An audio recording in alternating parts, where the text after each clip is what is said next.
State bank of India. Notification को पूरा ध्यान से देखिए दोस्तों, तभी मजा आएगा। Recruitment registration of application and fees payment ये स्टार्ट हुए हैं 17 दिसंबर, आज से स्टार्ट है और 7 जनवरी तक इसमें 20 दिन का विंडो रहता है दोस्तों। एप्लीकेशन इनवाइट करते हैं एलिजिबल कैंडिडेट इंडियन सिटीजन होने चाहिए, मेल एंड फीमेल दोनों इसके लिए अप्लाई कर सकते हैं।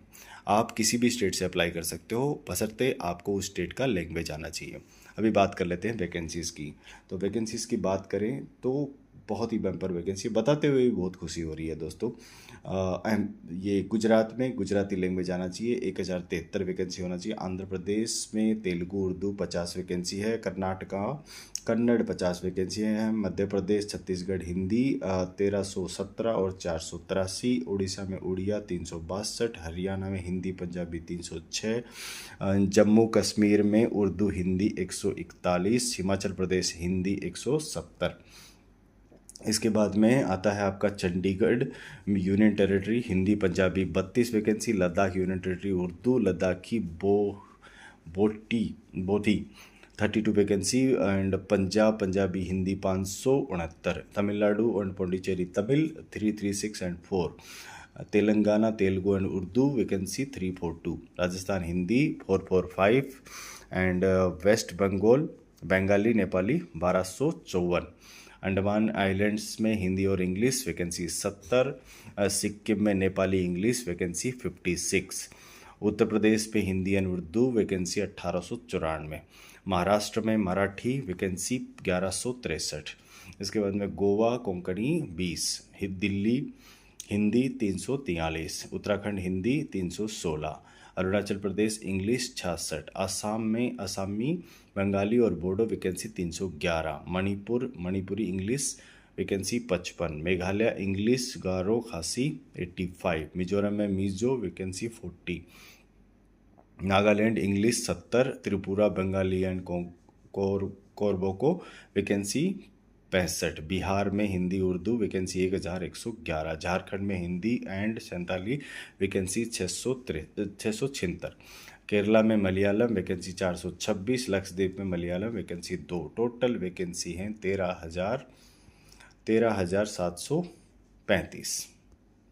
बहुत ही अच्छी बात है। अभी कहीं से भी अप्लाई करो, किसी तरह का कोई प्रॉब्लम नहीं है, बट आपको एक लैंग्वेज आना चाहिए जिसका आपको टेस्ट भी लिया जाएगा। उस स्टेट का लैंग्वेज आना ज़रूरी है। इसके बाद आगे बढ़ते हैं और फटाफट बात करते हैं हम एलिजिबिलिटी क्राइटेरिया की। एलिजिबिलिटी क्राइटेरिया में एज एज ऑन 1 अप्रैल 2024 आपकी मिनिमम एज 20 ईयर्स मतलब 20 साल से कम नहीं होनी चाहिए, 28 साल से ज़्यादा नहीं होनी चाहिए।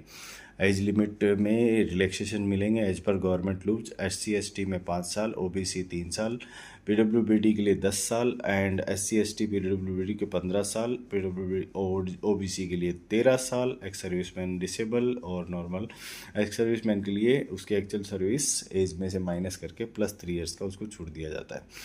एंड विडो और डिवोर्सी वुमेन के लिए 7 इयर्स का एज रिलैक्सेशन दिया गया है। और यदि आप ट्रेनी अप्रेंटिस रहे हैं SBI के तो आपको जितनी एज कैटेगरी है उसमें 1 ईयर आपको और डिस्काउंट दिया जाता है। इसके बाद में एसेंशियल क्वालिफिकेशन की बात करें तो आपका ग्रेजुएशन होना चाहिए रिकॉग्नाइज यूनिवर्सिटी से एज ऑन 31 दिसंबर 2024। ये आप कंप्लीट कर लेंगे तो आप अपीयरिंग हैं तो भी आप दे सकते हैं। इसके बाद में काफ़ी रेगुलेशंस के बारे में बताया हुआ है। इसके से आगे आके हम देखते हैं। हाँ यस, ये आप सिलेक्शन प्रोसीजर में आपका सबसे पहले प्रीलिम एग्ज़ाम लिया जाएगा। प्रीलिम एग्ज़ाम में टोटल 3 सब्जेक्ट का टेस्ट होगा, जिसमें आता है English language 30 question 30 marks, numerical ability 35 question 35 marks. इसके बाद reasoning ability 35 question 35 marks. Total 100 question 100 marks, time 1 hour. Negative marking रहेगा दोस्तों। नेगेटिव मार्किंग है 1/4 का। एक क्वेश्चन गलत होगा 1/4 मार्क्स कटेंगे। टोटल 4 क्वेश्चन गलत होने पे एक सही क्वेश्चन के मार्क्स कट जाएंगे। मेन एग्जामिनेशन आपके सब्जेक्ट रहेंगे टोटल 4, जिसमें सबसे पहला आता है general and financial awareness. 50 question रहेंगे 50 मार्क्स के। इंग्लिश रहेगा 40 question 40 marks. Quantitative aptitude 50 question 50 marks. Reasoning ability and computer aptitude 50 question 50 marks. इसके बाद में total question 50 question 60 mark, total question हो गए 190 एंड मार्क्स हो गए 200। टाइम मिलेगा आपको 2 घंटे 40 मिनट। इसमें भी नेगेटिव मार्किंग है, कौन कितने का, 1/4 का। एक क्वेश्चन गलत होने पे 1/4 मार्क्स कट कर लिए जाएंगे। ये आपका आता है। इसके बाद examination centre all over India रहेंगे दोस्तों। फिर से बता देता हूँ, उसी स्टेट से अप्लाई करना है जहाँ का लैंग्वेज आप आते हैं, और इसके लिए आपका जो सिलेक्शन है, जब तक आपका टेस्ट नहीं हो जाएगा आपका सिलेक्शन प्रोविजनल सिलेक्शन माना जाएगा। सिलेक्शन देने के बाद टेस्ट लैंग्वेज टेस्ट देने के बाद आपका जो सिलेक्शन है वो कंफर्म कर लिया जाएगा। पे स्केल क्या रहेगी दोस्तों, पे स्केल रहेगी 24,050 रुपये। आपको घुसते ही 2 एडवांस में इंक्रीमेंट दे दिए जाते हैं, आपको ग्रेजुएट होने के लिए अवार्ड मिलता है। तो आपकी बेसिक पेमेंट हो जाती है 26,730। इसके साथ साथ आपको DA, HRA और जो भी अलाउंसेस अप्लीकेबल है वो सब मिलेंगे। तो पेमेंट अप्रोक्सीमेटली ये हो जाएगी आपकी 45,000 प्लस। ये आपको घुसते ही इतना आपको पेमेंट मिलने वाला है। एक और important cheese, government of India की तरफ से जितने PSUs हैं उनको एक ऑब्लिगेशन दिया गया है कि जो SC, ST, OBC, ex serviceman और PWD कैटेगरी के जो कैंडिडेट हैं उनको फ्री ऑफ कॉस्ट आपका ट्रेनिंग कंडक्ट कराया जाएगा। किस चीज़ का, जो इनका प्रीलिम एग्ज़ाम है उसके बारे में। तो इसके लिए आप यदि इस कैटेगरी में आते हैं तो इसके साथ जुड़े रहिए, आपको बताया जाएगा किस तरीके से क्या करना है। कॉल लेटर प्रीलिम एग्जामिनेशन के लिए कॉल लेटर 10 दिन पहले आ जाएंगे एग्जामिनेशन से। सेम मेन एग्जामिनेशन का भी 10 दिन पहले आ जाएगा। At the time of main examination आपको कैंडिडेट को अपना प्रीलिम एग्जामिनेशन का कॉल लेटर साथ में ऑथेंटिक ID प्रूफ लेके आना पड़ेगा, बाकी कुछ भी लाने की ज़रूरत नहीं है। तो आपका वहाँ पे बायोमेट्रिक वेरिफिकेशन और आइडेंटिटी प्रूफ वेरिफिकेशन किया जाएगा। यदि कोई माल प्रैक्टिस या मिसकंडक्ट करते हैं आपको डिस्क्वालीफाई कर दिया जाएगा। इसके बाद में बात कर लेते हैं फीस पेमेंट की। तो SC, ST, PWD, एक्सेस एंड DXS के लिए आपको कोई भी फीस पे करने की ज़रूरत नहीं है। जनरल और OBC EWS के लिए 750 रुपये पे करना है, ऑनलाइन है, नॉन रिफंडेबल है। अप्लाई करने के लिए वेबसाइट पे जाएंगे SBI की, उसमें करियर करंट ओपनिंग्स में जाके ओपन करेंगे, नोटिफिकेशन को डाउनलोड करके क्लियरली पढ़ेंगे और उसके बाद में स्टेप बाय स्टेप जाके एप्लीकेशन को फिलअप कर देंगे। जितने डॉक्यूमेंट स्कैन करने के लिए बोला है सभी स्कैन करेंगे उसी फॉर्मेट और उतने ही KB या MB में, ताकि आपका फॉर्म रिजेक्ट ना हो। फोटो और सिग्नेचर भी अपलोड करना पड़ेगा, लेफ्ट थंब इम्प्रेशन भी डालना पड़ेगा। किसी का लेफ्ट थंब नहीं है तो राइट थंब का इम्प्रेशन दे सकता है।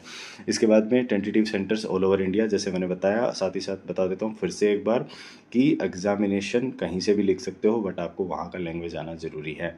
इसके बाद में कुछ इंपॉर्टेंट ये इंस्ट्रक्शंस हैं रिगार्डिंग किस तरीके से फ़ोटो सेव करना है, कितने KB, कितने MB, कितना साइज़ का होना चाहिए, उसके बारे में अच्छे से नोटिफिकेशन को ध्यान से पढ़ लेना। किसी तरह का कोई डाउट आता है मेरे को कमेंट बॉक्स में पूछ लेना। अप्लाई करने का जो पाथ है एक बार फिर से बता देता हूँ। Login to HTTPS bank SBI web में जाना है, करियर में जाना है, करंट ओपनिंग में जाना है, स्क्रॉल डाउन करके रेस्पेक्टिव एडवर्टाइजमेंट को डाउनलोड करना है। इस एडवर्टाइजमेंट जिसके बारे में अभी डिस्कस करिए इसको डाउनलोड करके पढ़ना है और अप्लाई ऑनलाइन करना है। सबमिशन करने से पहले एप्लीकेशन को गो थ्रू करना है, करेक्शन नहीं अलाउड होते हैं एक बार एप्लीकेशन सबमिट करने के बाद। SBI बैंक एक रेपुटेटेड बैंक है जो कि वर्ल्ड में टॉप 5 बैंक्स में आता है। जॉब मिलने पे आपकी चांदी हो जाएगी। मैं कहता हूँ बिल्कुल तैयारी में जुट जाइए और अपना इसमें सिलेक्शन करके दिखाइए। चलिए दोस्तों, जय हिंद।